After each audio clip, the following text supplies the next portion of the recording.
Hello students, today we will study each matter around Ospure part 2 and this is the last video of this chapter.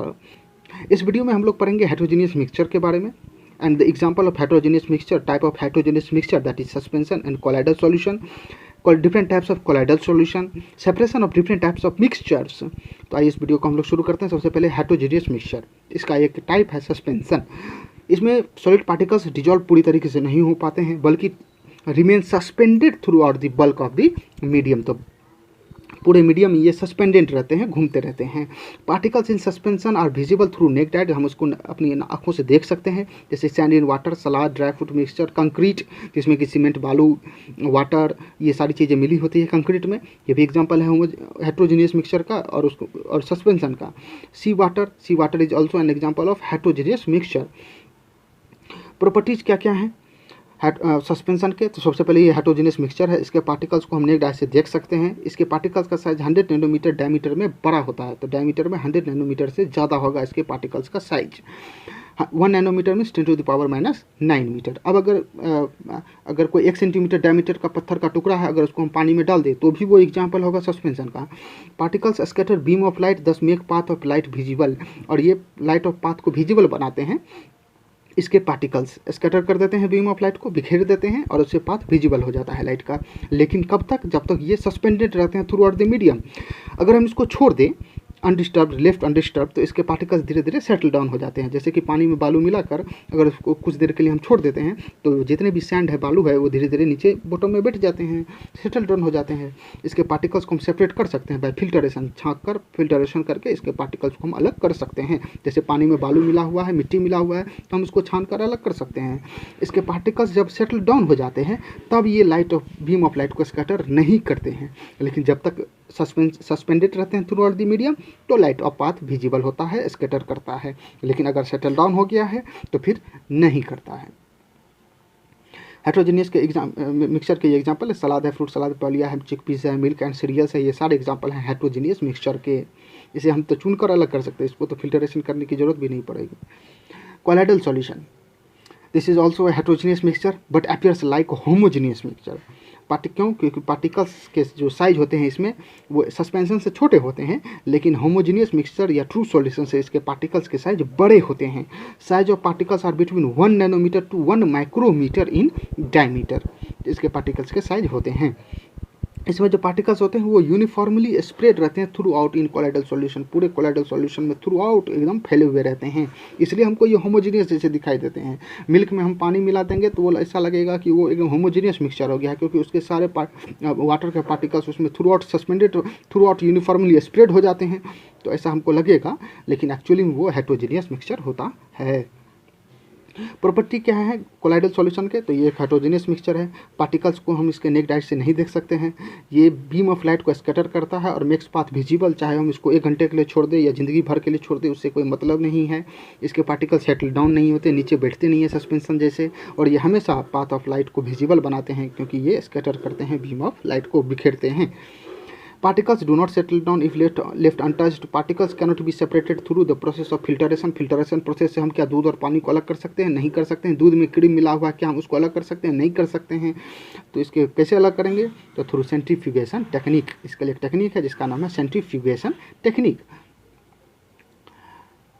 तो पहला example है, यहाँ पे देख सकते हैं 2 पिक्चर हैं। फर्स्ट है ट्रू सॉल्यूशन का, होमोजेनियस सॉल्यूशन का, और इसमें लाइट ऑफ पाथ विजिबल नहीं है, दिखाई नहीं दे रही है। जबकि दूसरे में हम देख सकते हैं कि जो लाइट ऑफ पाथ है वो विजिबल है। सो बी इज कोलाइडल सॉल्यूशन।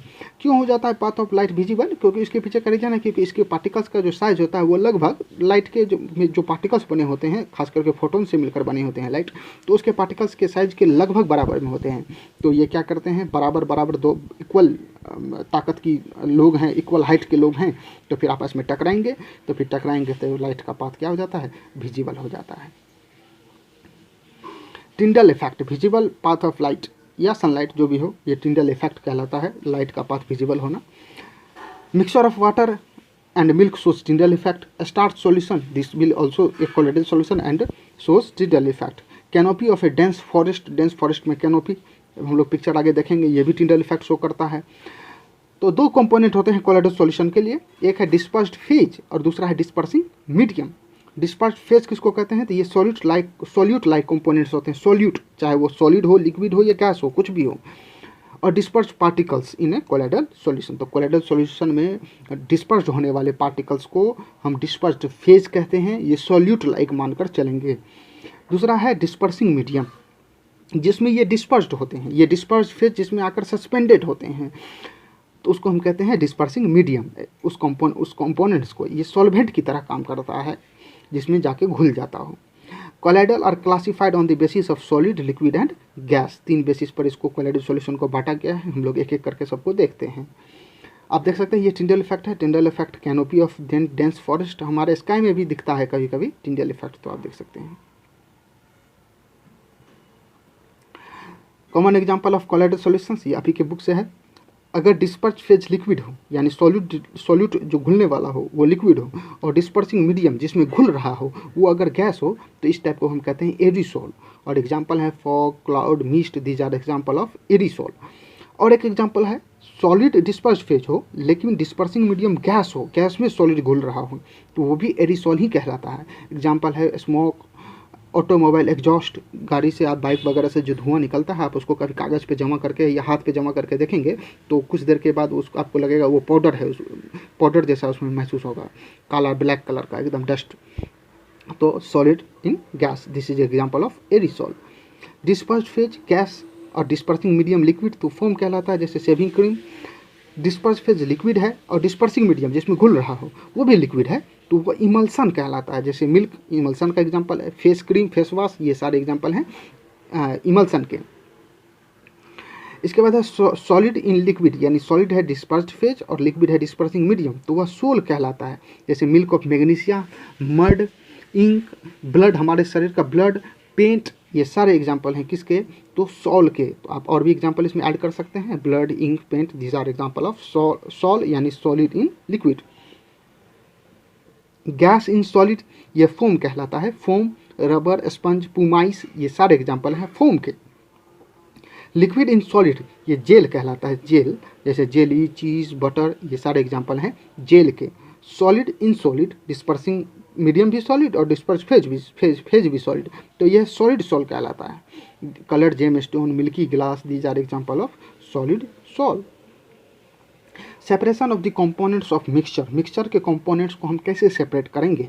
तो सबसे पहले हम इंक है, इंक को हम डाई के रूप में कैसे निकालेंगे? इंक तो लिक्विड के रूप में है, उसमें से पाउडर के रूप में हम डाई को कैसे निकालें? तो एक हम क्या करेंगे, एक बीकर ले लेंगे, उसमें पानी डाल देंगे, हाफ आधा भर लेंगे, उसके ऊपर में एक वाच गिलास, कांच का बना हुआ एक गिलास है, उसको हम डाल देंगे, उसके ऊपर में इंक के कुछ ड्रॉप्स डाल देंगे और नीचे से उसको गर्म करेंगे। इवोपरेशन से वाटर इवोपरेट होगी और ऊपर की ओर उठेगी, ऊपर उठने के बाद वो वाच गिलास से टकराएगी, वाच गिलास को वार्म करेगी, गर्म करेगी, और गर्म करने के बाद वाच गिलास के ऊपर में जो लिक्विड इंक है, वो लिक्विड इंक में से लिक्विड धीरे धीरे वेपर होना शुरू हो जाएगा और बच जाएगा केवल और केवल पाउडर के रूप में डाई कलर। तो हम इस तरह इवोपरेशन टेक्निक से इसको हम अलग कर सकते हैं। यह आप देख सकते हैं centrifugation of milk to separate milk and cream, milk और क्रीम को इसमें सेपरेट किया गया है। नीचे में स्कीम, प्रोटीन, लैक्टोज, वाटर है और ऊपर में क्रीम है, मिल्क, फैट, सम प्रोटीन, ये सारे ऊपर में आ गए हैं, यहाँ पे आप देख सकते हैं। अंदर में इसको घुमाया जाता है काफ़ी तेज़ी से, तो इससे मिल्क अलग हो जाती है और क्रीम अलग हो जाता है। हमारे ब्लड को भी, ब्लड से भी प्लाज्मा या WBC निकाला जाता है, तो वो भी सेंट्रीफ्यूगेशन टेक्निक से ही पैथोलॉजी में।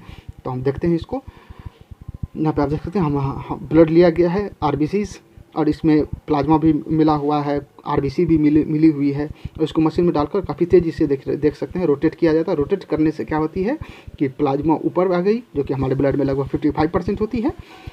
वाइट ब्लड सेल्स, प्लेटलेट्स जिसको कहते हैं, वो बीच में आ जाती है, 4% के आसपास बीच में रहती है, और नीचे में रेड ब्लड सेल RBC जो कि 41% होती है। तो जब घुमाई जाती है तो डेंसर पार्टिकल्स को फोर्स किया जाता है कि वो बॉटम में जाए और लाइटर पार्टिकल्स, हल्के पार्टिकल्स ऊपर आ जाए। To immiscible liquids, 2 immiscible liquids को अगर हम अलग करेंगे तो उस प्रोसेस को हम डिकेनेशन कहते हैं। तो इसमें एक सेपरेटिंग फनल है, इस फनल में केरोसिन ऑयल है ऊपर में या कोई भी ऑयल हो, और नीचे में वाटर, क्योंकि ऑयल तो फ्लोट करती है वाटर के ऊपर में। यहाँ स्टॉप कॉक है, इस स्टॉप कॉक को हम ओपन करेंगे तो वाटर नीचे की ओर गिरना शुरू हो जाएगा, और जब ये जो ऑयल है यहाँ पर पहुँच जाएगी तो हम स्टॉप कॉक को बंद कर देंगे। तो इस सेपरेटिंग फनल में क्या बच गया, केवल और केवल ऑयल, और सारे के सारे वाटर नीचे गिर गए हैं किसी बीकर में, हम उसको जमा कर लेंगे। डिकेनेशन का यह भी एक एग्जांपल है। अगर सैंड मिला हो वाटर में, यानी सॉलिड अगर हो अगर किसी वाटर में, तो हम उसको कैसे अलग करेंगे। तो नीचे में सेडिमेंट है, हम उसको पहले कुछ देर के लिए छोड़ देंगे तो सारे के सारे बॉटल में सेटल डाउन हो जाएंगे। सस्पेंशन को अलग करने का ये टेक्निक है। इस तरीके से भी कर सकते हैं, फिल्ट्रेशन तो कर ही सकते हैं और इस प्रोसेस से भी कर सकते हैं, डिकेनेशन प्रोसेस से भी कर सकते हैं।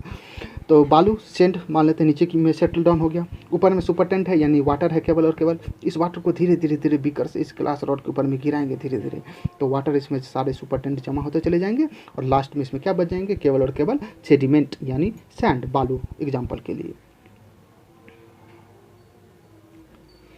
Salt and ammonium chloride sublimation process से हम अलग कर सकते हैं साल्ट और अमोनियम क्लोराइड को।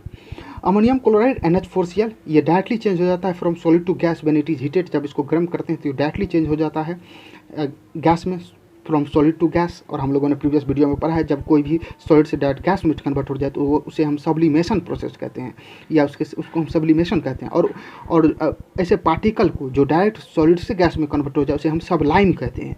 तो अमोनियम क्लोराइड यहाँ पे एक सबलाइम वोलाटाइल है, बदलने वाला है, कन्वर्ट हो जाता है सॉलिड से गैस में जब इसको गर्म करते हैं। तो यहाँ पर हमने एक फनेल लिया है, उसको इन्वर्टेड फनेल है, और यहाँ पर मिक्सचर है, आप देख सकते हैं mixture of ammonium chloride and salt इसमें इम्प्योरिटी के रूप में मिली हुई है। जब इसको हम चाइना डिश में इस फनेल को डाल दिए हैं और इस फनेल के अंदर में अमोनियम क्लोराइड और साल्ट है। जब इसको हम गर्म करेंगे, हीट करेंगे, तो अमोनियम क्लोराइड गर्म होकर ऊपर की ओर उठेगी, वेपराइज्ड होगी, वेपर होकर ऊपर की ओर उठती है।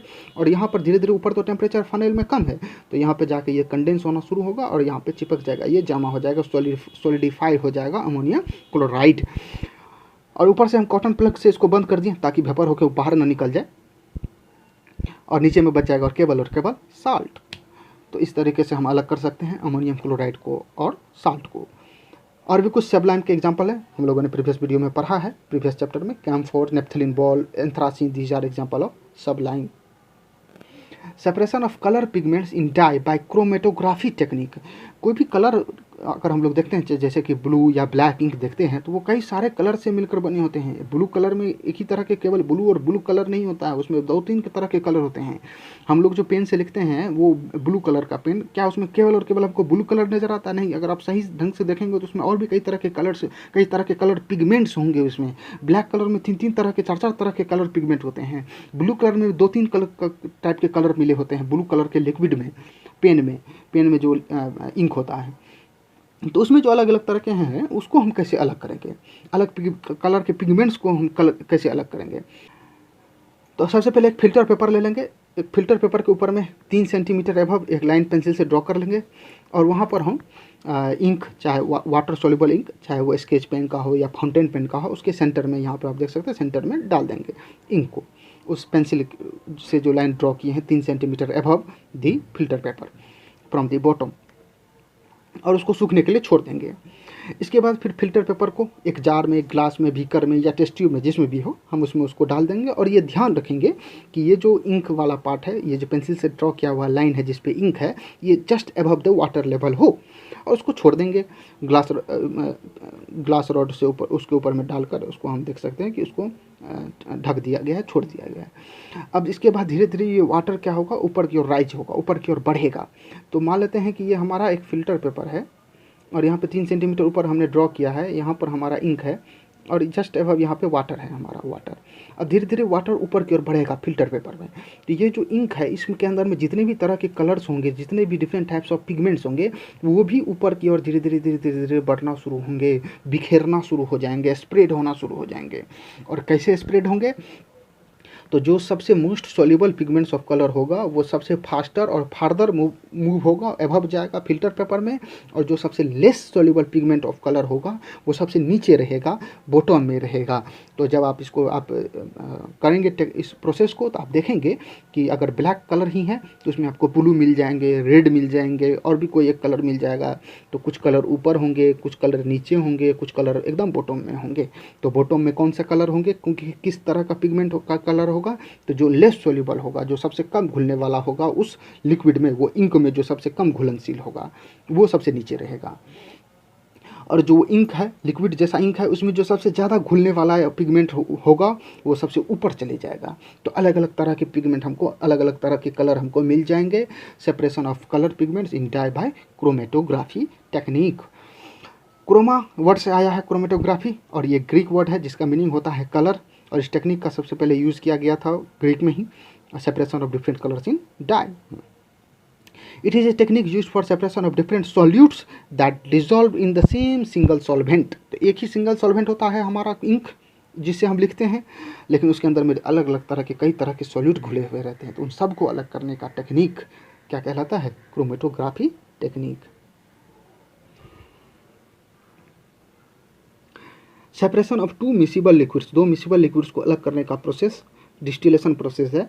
और इसमें हम डिस्टिलेशन प्रोसेस में दो मिसिबल लिक्विड्स को अलग करते हैं जिनके बॉइलिंग पॉइंट्स में बहुत ज़्यादा डिफरेंस हो, तो उसको हम अलग कर सकते हैं डिस्टिलेशन प्रोसेस से। आगे हम लोग एक और पढ़ेंगे, वो है फ्रैक्शनल डिस्टिलेशन। जब बॉइलिंग पॉइंट में बहुत ही कम डिफरेंस हो, दो लिक्विड्स के बॉइलिंग पॉइंट्स में बहुत कम डिफरेंस हो तो फ्रैक्शनल डिस्टिलेशन, ज़्यादा डिफरेंस हो तो distillation. And boil without decomposition, और डिकम्पोज भी नहीं होना चाहिए, जलना नहीं चाहिए, तो इसका भी ध्यान रखा जाए, तो डिस्टिलेशन प्रोसेस कहलाता है। जैसे एसीटोन एंड वाटर है, ये डिस्टिलेशन प्रोसेस से इसको अलग करते हैं, क्योंकि एसीटोन का बॉइलिंग पॉइंट 56 डिग्री सेल्सियस होता है और हम लोग जानते हैं कि वाटर का बॉइलिंग पॉइंट 100 डिग्री सेल्सियस होता है, तो लगभग 44 डिग्री सेल्सियस का डिफरेंस है दोनों के बीच में। तो इसको अलग करने का प्रोसेस, सेपरेट करने का प्रोसेस डिस्टिलेशन मेथड। वाइन और वोडका मेकिंग में भी डिस्टिलेशन प्रोसेस। तो डिस्टिलेशन प्रोसेस में क्या होती है, यहाँ पर एक आप देख सकते हैं कि एक डिस्टिलेशन फ्लास्क है। डिस्टिलेशन फ्लास्क में mixture of acetone and water है, और ऊपर में थर्मामीटर लगा हुआ है टेम्परेचर देखने के लिए। जैसे ही 56 डिग्री सेल्सियस आएगा थर्मामीटर में, समझ जाएंगे कि एसीटोन अब बॉयल होना शुरू हो गया है, वेपर होना शुरू हो गया है। और ये वेपर होकर इसमें से पहुँचेगी इस कंडेंसर में। कंडेंसर में नीचे से हम कोल्ड वाटर डालते हैं कंडेंसर में, और ये जो वेपर, गर्म वेपर आ रही है इस कंडेंसर में, तो कोल्ड वाटर के कॉन्टैक्ट में आने से, कोल्ड वाटर से डायरेक्ट कॉन्टैक्ट नहीं होता है, कोल्ड वाटर इसके ऊपर में है, ग्लास में नीचे से है।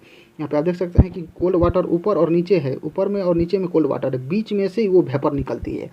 तो बीच में से वेपर गुजर रही है, उसके ऊपर में ठंडा पानी, नीचे में ठंडा पानी है, जो कि अलग अलग ग्लास के ट्यूब में, कंडेंसर में है।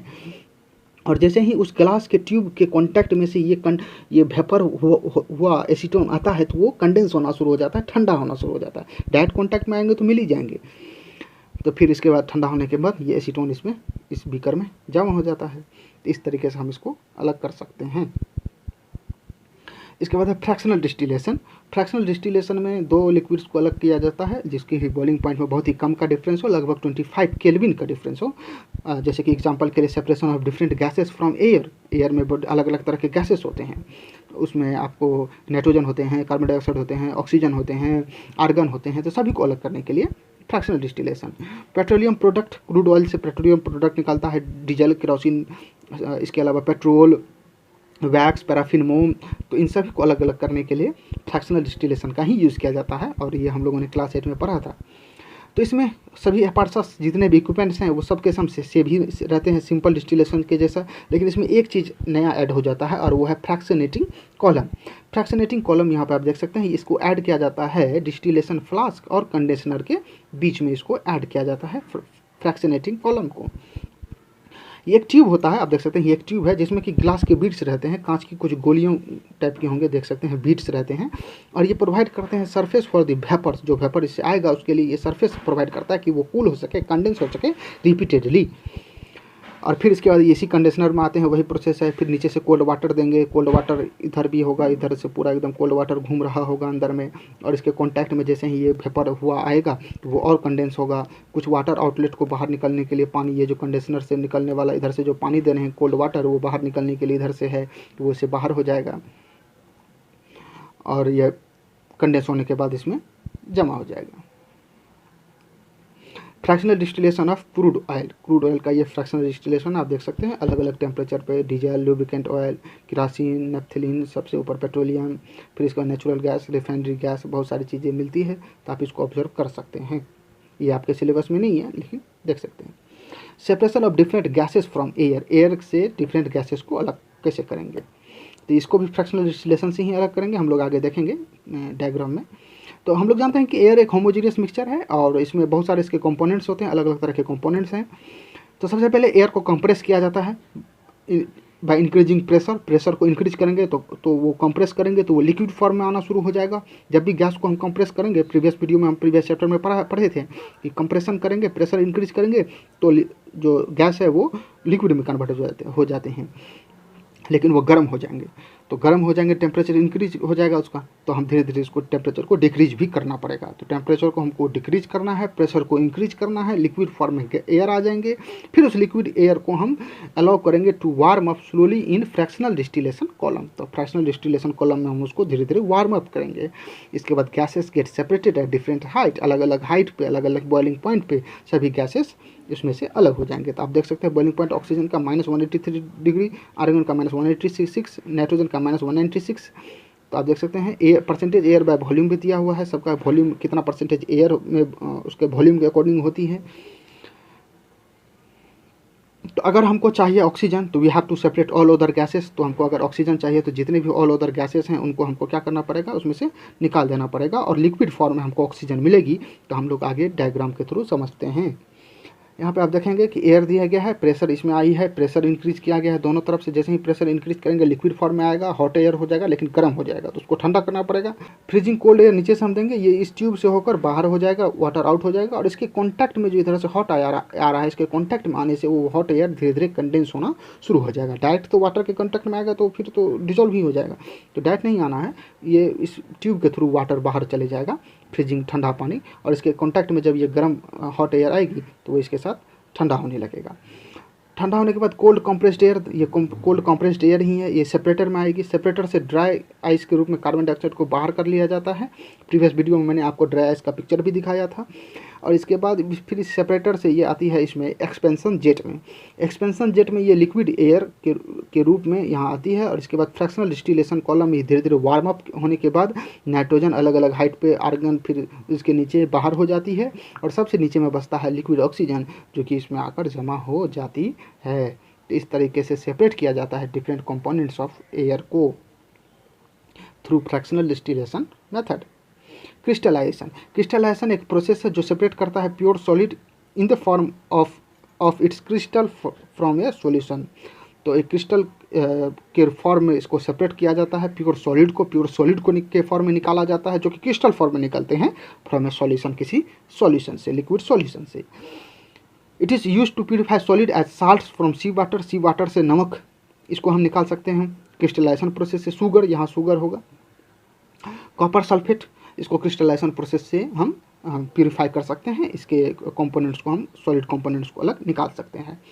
सी वाटर से हम नमक बनाने का काम, या अगर हमारा शरबत है जिसमें चीनी घुला हुआ है उसमें से चीनी निकालने का काम हम इवोपरेशन से भी कर सकते हैं ना। हम इवोपरेट करके भी तो गर्म करके जो लिक्विड होंगे वो वेपर में बदल जाएंगे और नीचे में केवल सॉलिड बन जाएंगे। लेकिन crystallization is better than evaporation. Crystallization is better than simple evaporation. क्यों है सिंपल इवोपरेशन से ये बेटर? क्योंकि इवोपरेशन में कुछ सॉलिड डिकम्पोज हो जाते हैं, या कुछ ऐसे होते हैं जो कि बर्न हो जाते हैं, जल जाते हैं, ब्लैक हो जाते हैं, काले हो जाते हैं, रंग बदल जाता है।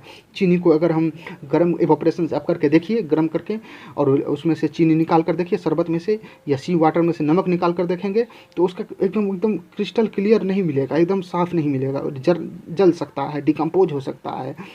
सम इम्प्योरिटीज़ में रिमेन डिजॉल्व इन सॉल्यूशन, कुछ ऐसे इम्प्योरिटीज़ भी हो सकते हैं जो कि सॉल्यूशन में डिजॉल्व रह जाए और फिल्टरेशन के बावजूद भी, और जब इवोपरेशन होंगे तो वो सॉलिड में, नीचे में जो सॉलिड बचेगा उसमें वो जो इम्प्योरिटीज़ है वो मिला रह सकता है। वो सॉलिड जो नीचे में बच जाएंगे इवोपरेशन के बाद, तो लिक्विड इवोपरेट होकर ऊपर चले गए, वेपराइज हो गए, नीचे में जो सॉलिड बच गया उसमें वो इम्प्योरिटी घुला रह सकता है, मिला रह सकता है, और इससे सॉलिड कंटामिनेट हो सकता है।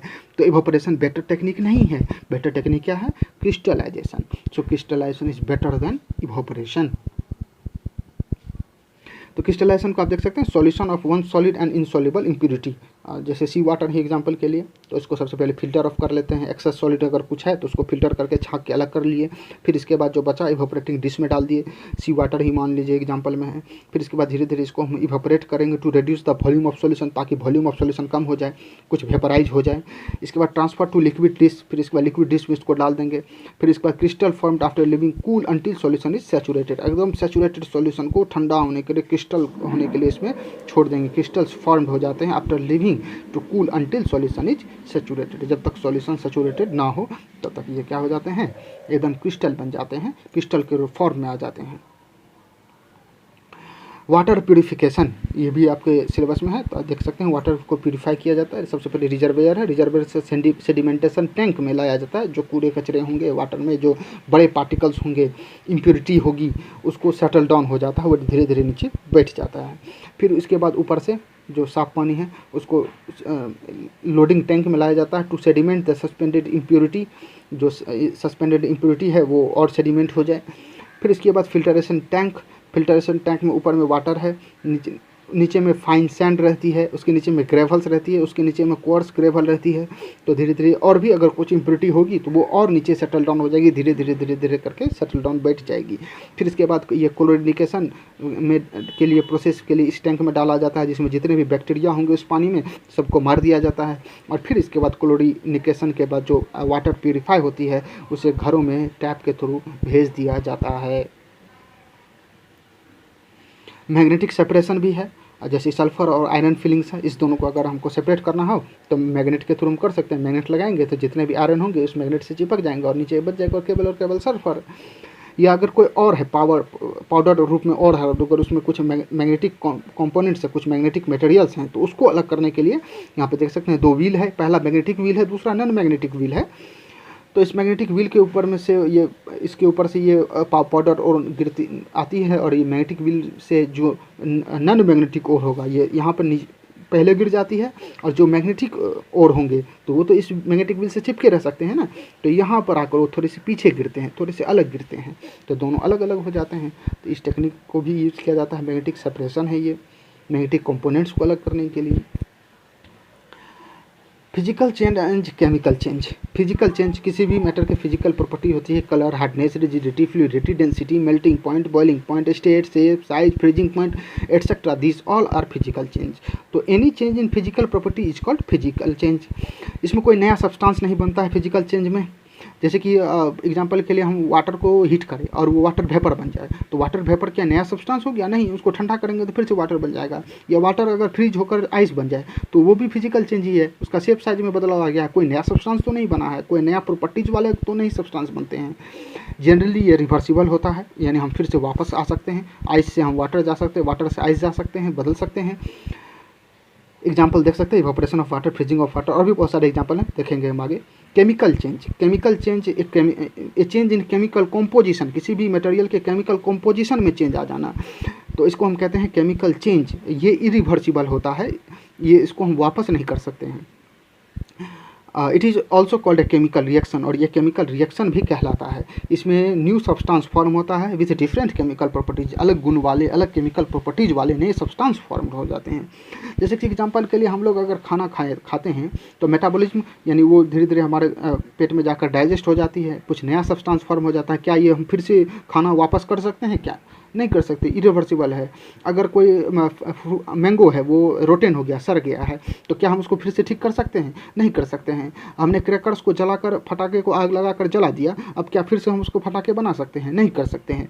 और ये केमिकल रिएक्शन होता है और रिवर्सिबल नहीं होता है, यानी इरिवर्सिबल होता है। The chemical change is irreversible, इसमें एक नया सब्सटेंस बनता है विथ डिफरेंट केमिकल प्रॉपर्टीज और कॉम्पोजिशन। यहाँ पे और भी बहुत सारे एग्जांपल फिजिकल चेंज के दे सकते हैं। क्रशिंग ए कैन को क्रश करके फिर से इसको हम ठीक चाहे तो कर सकते हैं। Melting an ice cube, boiling of water, mixing sand with water, breaking glass को अगर हम तोड़ते हैं तो ये बात सच है कि हम हो सकता है फिर से उसको ना जोड़ पाएँ, लेकिन उसका कोई नया सब्सटेंस तो नहीं बनाना, नया गुण वाला सब्सटेंस तो नहीं बनाना। Dissolving sugar in water, shredding paper को एकदम श्रेड कर दे, हम एकदम काट दे, तो क्या नया सब्सटेंस बन जाता है? नहीं, वही पेपर का वही क्वालिटी, वही गुण रहता है। चॉपिंग वुड, लकड़ी को काट देना। Mixing green and red marble, sedimentation of dry ice, sublimation of dry ice, यानी कार्बन डाइऑक्साइड सब्लिमेशन होकर फिर से गैस बन जाएंगे, फिर से उसको ठंडा करेंगे, प्रेशर इंक्रीज करेंगे तो कार्बन डाइऑक्साइड फिर से ड्राई आइस बन जाएगा। ये सारे एग्जाम्पल हैं किसके? फिजिकल चेंज के। इसके बाद है chemical change, iron rusting, burning would, metabolism, cooking and egg, omelette बना डाला मैंने अंडे से, फिर से क्या उसको एग बना सकते हैं? नहीं। Baking a cake, electroplating, rotting banana का सर जाना, विनेगर एंड बेकिंग सोडा का mixture, fireworks, chemical battery, this all are example of chemical change. यहाँ पे आप लास्ट में देख सकते हैं कि वही प्रीवियस वीडियो में भी का कुछ यहाँ पर है रिवीजन। मैटर, सॉलिड, लिक्विड और गैस, प्योर सब्सटेंस और मिक्सचर। प्योर सब्सटेंस दो तरह के होते हैं, एलिमेंट और कंपाउंड। मिक्सचर दो तरह के होते हैं, होमोजीनियस और हेट्रोजीनियस। होमोजीनियस में यूनिफॉर्म और हेट्रोजीनियस में नॉन यूनिफॉर्म कंपोजिशन होते हैं। सारे के एग्जांपल हैं, आप फिर से इसको चाहे तो रिवीजन कर सकते हैं, पढ़ सकते हैं। So thank you for the watching.